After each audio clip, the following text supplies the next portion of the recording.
Now to the Trump transition. The president-elect speaking in New York last night as his pick for defense secretary faces a battle on Capitol Hill trying to win support from Republican senators. Our chief White House correspondent, Mary Bruce, has the latest. Mary, good morning. Hey, Whit, good morning. Yeah, the president-elect overnight making those rare public remarks since his win, and he talked up his transition even as this morning yet another one of his cabinet picks is in very real danger of not surviving the confirmation scrutiny. Overnight, Donald Trump celebrating his election victory with supporters in New York, touting his transition. I think you have seen more happen in the last 2 weeks than you've seen in the last 4 years, and we're not even there yet. Trump accepting an award for patriotism from Fox News, but notably not mentioning the network's former host, Pete Hegseth, his embattled pick to lead the Pentagon. I don't answer to anyone in this group. None of you. Not to that camera at all.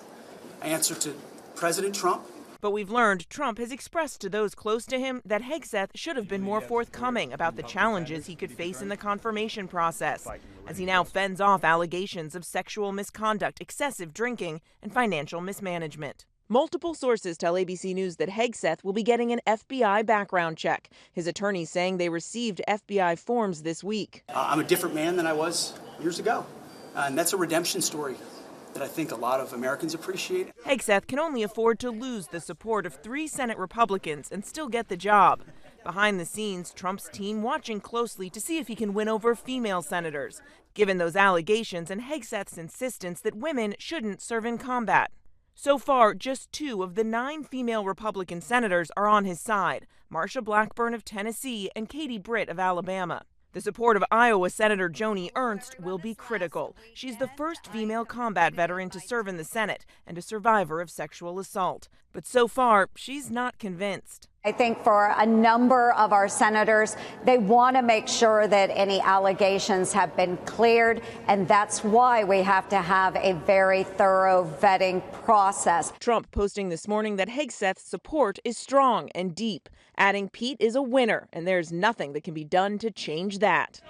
Also making the rounds on Capitol Hill, billionaire Elon Musk and former Trump rival Vivek Ramaswamy. The two tapped by Trump to lead his new outside advisory group on government efficiency, as overnight new FEC filings show Musk spent over $250 million of his own money to help Trump win the White House.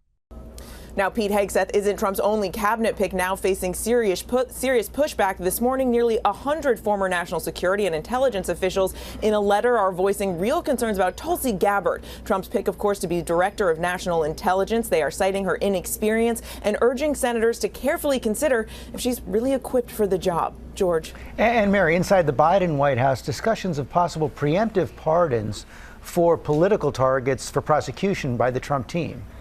Yeah, George, look, members of the Biden administration are deeply concerned that Donald Trump is planning to make good on his promises of retribution against his political opponents. And now we have learned that the president's senior aides are weighing preemptive pardons for officials who they fear may be targeted, including former Congresswoman Liz Cheney, Adam Schiff, the senator-elect, General Mark Milley, and Dr. Anthony Fauci. This is all an effort to try and protect these people before they've even been charged with any crimes. George. Mary Bruce, thanks very much.